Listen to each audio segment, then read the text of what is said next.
ముందుగా ఇక్కడికి విచ్చేసిన పెద్దలందరికీ, ఎందుకంటే దాదాపు ఇక్కడికి వచ్చిన వాళ్ళందరూ సాయికి కుటుంబ సభ్యులే కాబట్టి ఎవరి పేరు చెప్పకపోయినా అంతా ఒక కుటుంబం కాబట్టి ప్రతి ఒక్కరి పేరు చెప్పకపోయినా సాయిని మీ గుండెల్లో ఒక మనిషిగా ఉంచి మీ గుండెల్లో సాయి లేడు అని ఎంత బాధ ఉన్నప్పటికీ కూడా సాయికి మా వంతుగా నివాళులు అర్పించాలని చెప్పి ఇక్కడికి విచ్చేసిన ప్రతి ఒక్కరికి పేరు పేరున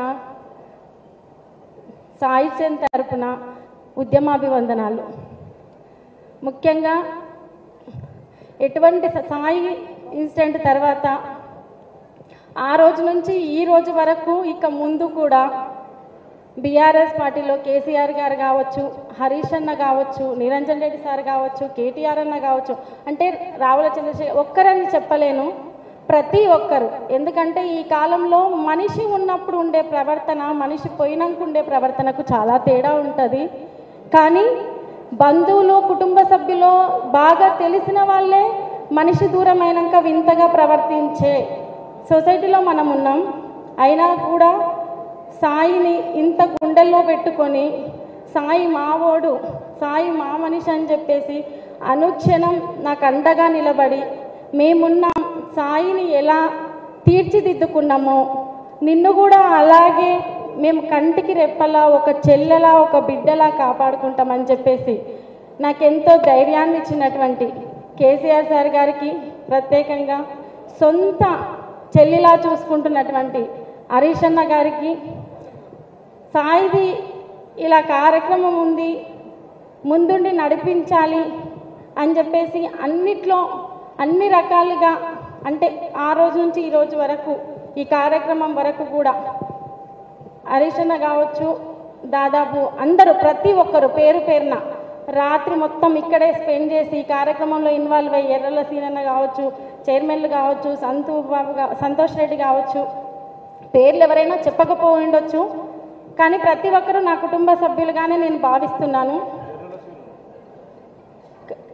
ముఖ్యంగా సభ చూస్తే నాకు సాయి గుర్తుకొస్తాడు, మైకు చూస్తే సాయి గుర్తుకొస్తాడు, పాట చూస్తే సాయి గుర్తుకొస్తాడు, తెలంగాణ పిలుపు వింటే సాయి గుర్తుకొస్తాడు, బీఆర్ఎస్ పార్టీ అంటే సాయి గుర్తుకొస్తాడు. సాయిని, తెలంగాణని, సాయిని, కేసీఆర్ గారిని, సాయిని, హరీష్ అన్నని, సాయిని, బీఆర్ఎస్ పార్టీ కుటుంబాన్ని, సాయిని, తెలంగాణ సమాజాన్ని నేను ఈ రోజు వరకు వేరు చేసి చూడలేదు. వాళ్ళు సాయిని నన్ను ఏ రోజు వేరుగా చూడలేదు. ఇటువంటి సభల, వందల సభల మీద సాయి మాట్లాడి పాడిన అనేక వేదికలు విన్నా, చాలా మౌనంగా కింద కూర్చొని విన్నా.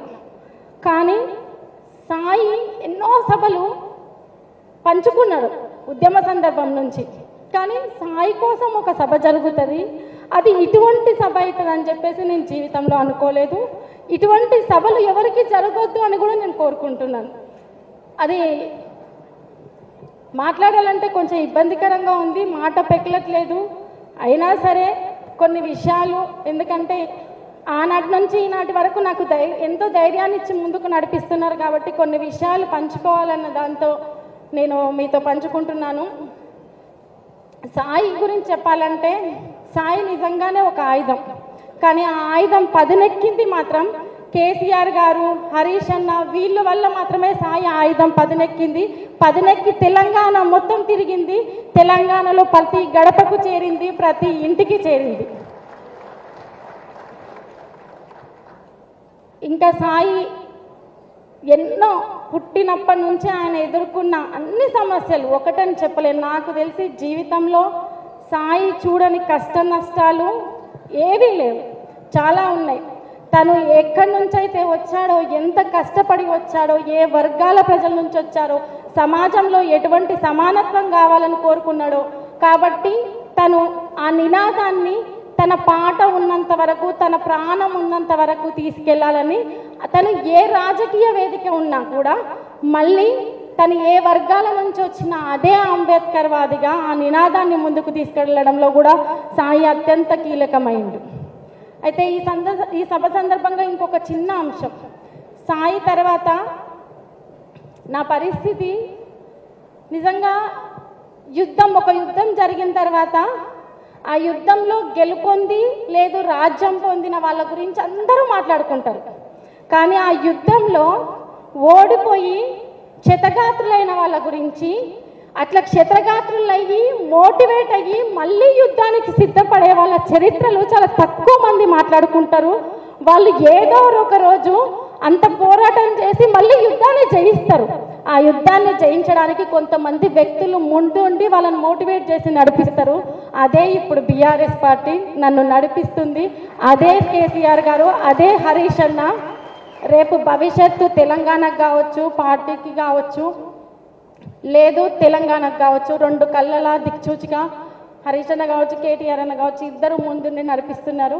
అంతేకాకుండా ఉద్యమకారులు, సామాజిక కార్యకర్తలు, అభ్యుదయవాదులు, అంబేద్కర్ వాదులు, ప్రజా సంఘాల వాళ్ళు, అలా అనేక మంది, ఒకరని చెప్పలేని కవులు, కళాకారులు, గాయకులు, ఎంతోమంది సాయిని అభిమానించి గుండెల్లో పెట్టుకున్న ప్రతి ఒక్కరికి పేరు పేరున, ముఖ్యంగా జర్నలిస్టు మిత్రులకి వాళ్ళు అందించిన సహకారం నేను ఎప్పటికీ మర్చిపోలేనిది.